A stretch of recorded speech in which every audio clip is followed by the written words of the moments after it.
এবার একটু জানতে চাচ্ছিলাম, এই যে বাচ্চাদেরকে নিয়ে আপনি ফিনল্যান্ড গেলেন, তো ফিনল্যান্ডে যাওয়ার প্রসেসটা কি ছিল? যা ধরেন আপনি তো ওখানে এখন আছেন, কেউ এখান আবার চিন্তা করছে যে যাবে ফিনল্যান্ডে, তো ফিনল্যান্ডে যাওয়ার প্রসেসটা বাংলাদেশ থেকে কিভাবে শুরু করেছিলেন একটু জানতে চাই।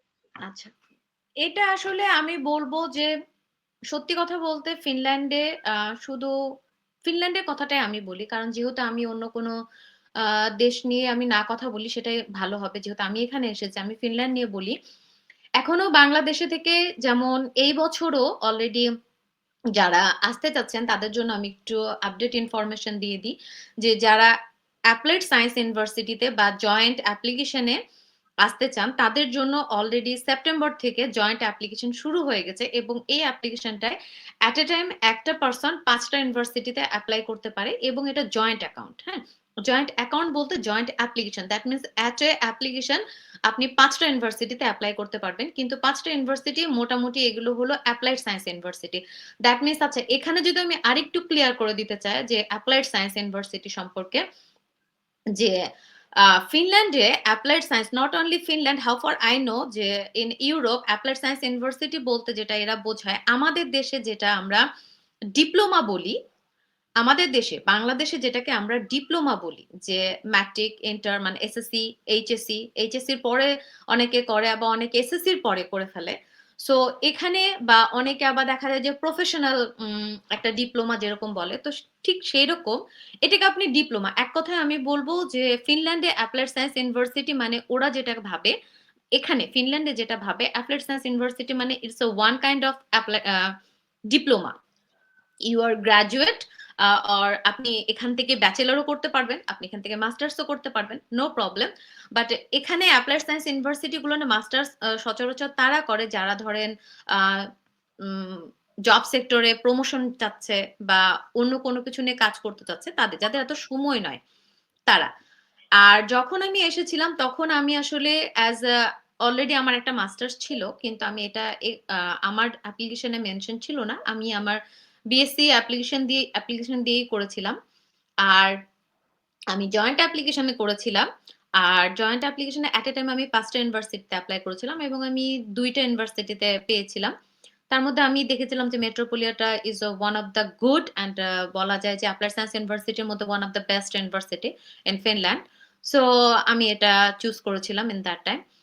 এবং এটার পরে এবং আরো একটা জিনিস আমি এড করতে চাই যে এখন অনেকে ফিনল্যান্ডে আসতে চায়, কারণ যেহেতু এখন অনেক পপুলার হয়ে গেছে যে ফিনল্যান্ড, কানাডা, আসলে এখন কানাডা কম বেশি ফিনল্যান্ড ইউরোপের এদিকে আসতে চায়। সো ফিনল্যান্ডে আসার জন্য আসলে সচরাচর আহ কোনো অর্গানাইজেশন বা কোনো কি বলবো এটাকে, বাংলাদেশে আমরা এজেন্সি যেটাকে বলি, কোনো এজেন্সিকে ধরার আসলে কোনো দরকার নাই, কোনো দরকার নাই। আপনার এই এজেন্সি গুলো নিয়ে আমি যেটা বলবো যে আপনার টাকা নষ্ট হবে। এই টাকাগুলো নষ্ট এভাবে না করে আপনি এই টাকাগুলো রেখে আপনি নিজে নিজেই অ্যাপ্লিকেশন করতে পারেন, এবং ফিনল্যান্ডে আসার জন্য প্রসেসটা খুবই সহজ।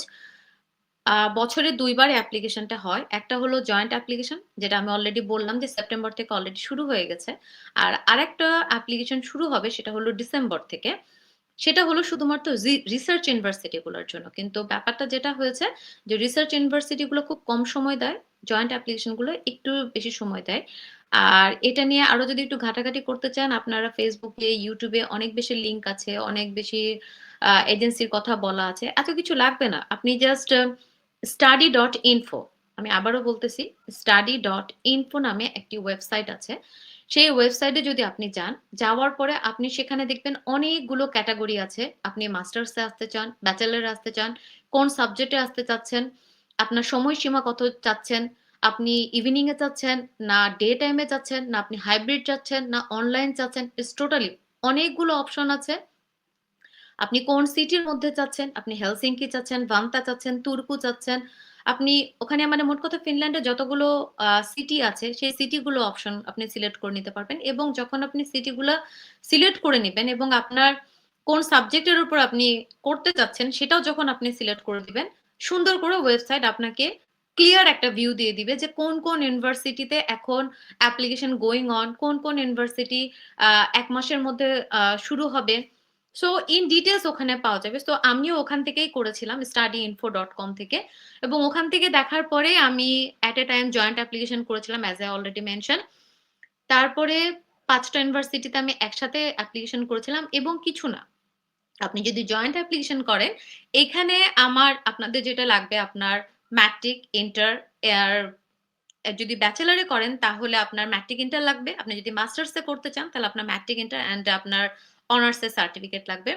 বাট এখানে আমি একটু মেনশন করি যে আপনার সার্টিফিকেট গুলো অবশ্যই গভর্নমেন্ট থেকে কি বলে এটাকে অথরাইজড হতে হবে। এডুকেশন সেক্টর থেকে প্লাস মানে এডুকেশন এম্বাসি থেকে প্লাস হলো আমাদের যে ফরেন এম্বাসি আছে এই ২ টা এম্বাসি থেকে আপনার সার্টিফিকেট গুলো ফুল উম একদম ঠিকমতো প্রপার সিল দেওয়া থাকতে হবে মোট কথা। যাকে বলি আমরা বাংলায় একদম খাঁটিভাবে যে সিল দেওয়া যে হ্যাঁ, আপনি এখান থেকে প্রপারলি এটা আপনার সার্টিফিকেটটা কোনো জাল না। এটা একটা অথরাইজড হওয়া লাগবে। সো এই সার্টিফিকেট এবং আপনার রিসেন্টলি যেটা চালু করেছে ফিনল্যান্ডে সেটা হলো যে আইএলটিএস থাকা লাগবে বা স্যাট থাকা লাগবে।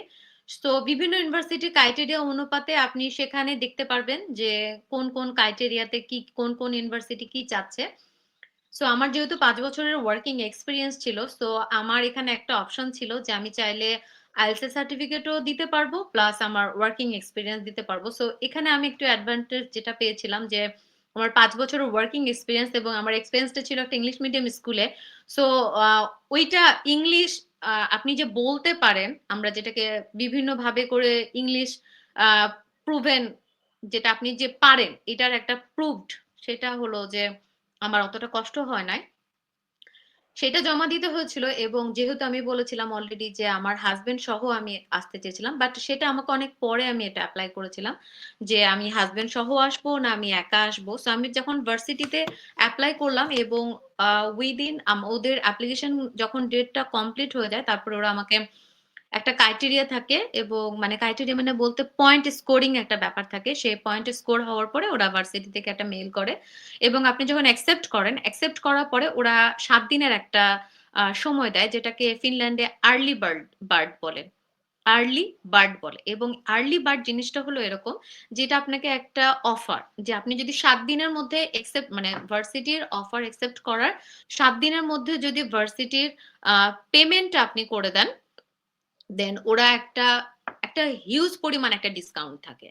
যে সাপোজ যদি আমার বেলাতে বলি আমার ছিল যে €১৩০০ ছিল এবং আর্লি বার্ড যদি আমি দিতাম তাহলে সেটা আমার ছিল প্রায় ৮০০ মতো। সো আপনি বুঝতে পারতেছেন এদিকে আমার প্রায় €৪০০ মতো কিন্তু কম লাগতো লাগে যদি আমি আর্লি বার্ডে মানে ৭ দিনের মধ্যে পেমেন্ট করি। তো সেটাই করছিল এবং ভার্সিটির ওই পেমেন্টটা আমি আ বাংলাদেশের একটা ব্যাংক থেকে করেছিলাম। স্টুডেন্ট প্রোফাইল খুলতে হয় এবং স্টুডেন্টের প্রোফাইলের মাধ্যমে আমাকে ব্যাংকে আমি পে করি এবং ব্যাংকে পে করার ফলে VFS থেকে আমাকে একটা অ্যাপয়েন্টমেন্ট নিতে হয়েছিল।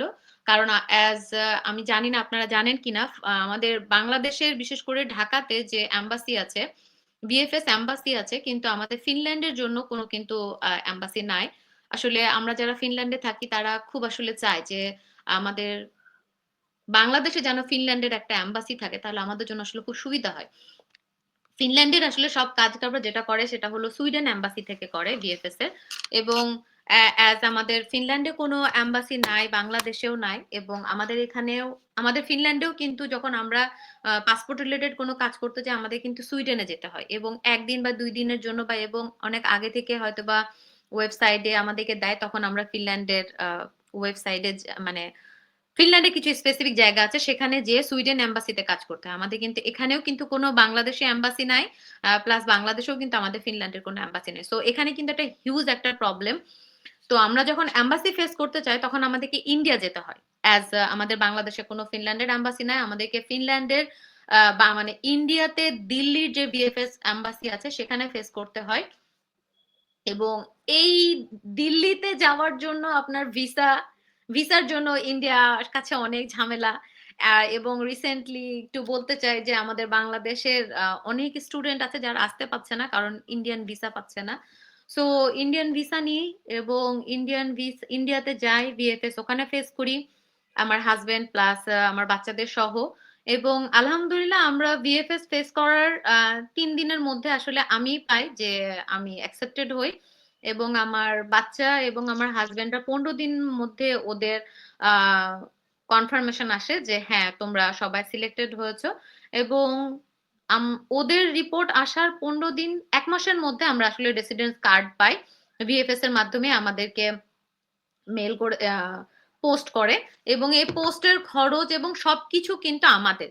এবং সবকিছু মিলায় আমি যেটা বলছিলাম যে কোনো এজেন্সির দরকার হয় না। আমি এপ্লাই করেছি ওয়েবসাইটে। ওয়েবসাইট ভিএফএস এ যে থেকে। যখন করেছি তখনও আমি ওদের ওয়েবসাইটের মাধ্যমে করেছি। আমি কোনো এজেন্সিকে কোনো টাকা দিই নাই।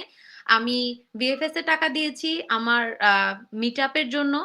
আমি দিল্লি গিয়েছি সেটা তো নরমাল খরচ। আপনি যাবেন সেহেতু আপনি কিভাবে করে থাকবেন it's totally depend on you যে আপনি কোন হোটেল কিরকম ভাবে করে আপনি সবকিছু অ্যারেঞ্জ করবেন সেইটা। তারপরে সেখানে যাওয়ার পরে ওরা ডকুমেন্ট যেটা বাংলাদেশে পাঠাবে সেটার জন্য একটা চার্জ কুরিয়ার চার্জ ওরা দিতে হয় সেটা যতটুকু পড়েছিল সেটা। এবং আবার আসার জন্য শুধু আমার ফ্লাইটের খরচ এই। তাছাড়া কিন্তু আমি এজেন্সিতে বা কোনো কিছু থ্রুতে আসি নাই। সো ফিনল্যান্ডে আসার জন্য আমি বলব কোনো এজেন্সি লাগে না। প্লিজ যারা দেখছেন আ বা যারা দেখবেন হয়তোবা যাদের কাছে এই খবরটা যেতে পারে, আমি তাদের জন্য বলব যে একটু কষ্ট করে ওয়েবসাইট গুলো দেখুন। ফিনল্যান্ডে আসার জন্য আমি আবারও বলছি ফিনল্যান্ডে আসার জন্য কোনো এজেন্সি আসলে দরকার হয় না। আপনি আইএলটিএস দেন।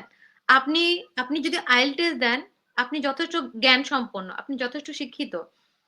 আপনি একটু দেখুন। আপনি YouTube দেখুন, আপনি Facebook এ দেখুন কত আ সাইট আছে সেখানে দেখুন কিভাবে এপ্লাই করা যায়। আপনি যখন ওয়েবসাইটে ঢুকে যাবেন আপনি এমনিই বুঝে যাবেন যে কিভাবে আসলে এপ্লাই করতে হয়। এটার জন্য কোনো এজেন্সি দরকার নাই। এজেন্সি কিছু করে না। এজেন্সি আপনাকে ফাইলগুলো, পেপার গুলো গুছায় দেয়। আপনাকে কোন পেপার লাগবে আ সেটা ওরা বলে দেয় যে আপনার এই পেপার লাগবে, এই পেপার লাগবে। আমি এখানে একটা ছোট জিনিস আপনার এড করি। কথাতে আমরা হ্যাঁ, আগে এড করেন তারপরে বলছি। আমি আমি আসলে এই যখন আমরা যখন এপ্লাই করি তখন আমি আসলে খুব ভয় পেয়ে গেছিলাম যে আসলে কি আমি পাবো? তো আমরাও একটু আসলে কয়েকটা এজেন্সিতে খোঁজ নিয়েছিলাম। আমি আর আমার হাসব্যান্ড গিয়েছিলাম এবং আমি যখন অ্যামাউন্ট টা শুনেছি মানে ব্যাপারটা এরকম যে আপনার পার পারসন এর জন্য ৬০ থেকে ৭০,০০০ টাকা একটা পারসন এর জন্য এপ্লাই করছে বা দিতে হচ্ছে। আর মানে দিতে হবে আমাকে। তা আল্টিমেটলি আমার প্রায় ৫-৬ লাখ টাকা আমার এজেন্সিকে দিতে হবে শুধুমাত্র আমার ডকুমেন্টেশন গুলা রেডি করে দেওয়ার জন্য। এবং উনারা কিছু করবে না। উনারা জাস্ট আমাকে বলবে যে, "আপনার এই পেপার লাগবে, এটা লাগবে। এখান থেকে এটা কালেক্ট করেন।" So a in that time I was shocked যে না, how is it possible? And they are not doing anything. Everything I will do. So আমি কেন ওদেরকে এত টাকা দিব? সো এটা আপনার আরকি। কথাতে আমরা একদম স্পষ্ট একটা বিষয় যেটা বুঝতে পারলাম সেটা হচ্ছে কোন এজেন্সি মানে ভায়া না হয়ে যদি সরাসরি ওয়েবসাইট এবং কন্টাক্ট করা যায় তাহলে মনে হয় যে আর্থিক খরচের পাশাপাশি সময়টাও অনেক সেভ হবে। হ্যাঁ, আমি আর এটা অবশ্যই আরেকটা বিষয় যেটা আপনি বললেন যে এম্বাসির বিষয়টা, যে বাংলাদেশেও ফিনল্যান্ডের কোনো এম্বাসি নেই এবং আপনি ফিনল্যান্ডেও বাংলাদেশের কোনো এম্বাসি পাচ্ছেন না। যেহেতু বাংলাদেশে নেই ফিনল্যান্ডে না থাকাটাই স্বাভাবিক। তো এই বিষয়টা আমার মনে হয় যে সরকারিভাবে গুরুত্ব দেওয়া উচিত। যেহেতু বাংলাদেশের অনেক স্টুডেন্ট ভিসায় বাংলাদেশ থেকে অনেকে যাচ্ছে বা আছে। তো এটা যদি মনে হয় বাংলাদেশে এম্বাসি করা হয় তাহলে ভবিষ্যতের জন্য আরো সুদূর প্রসারী একটা হ্যাঁ। সম্ভাবনা দেখা দিবে এখানে।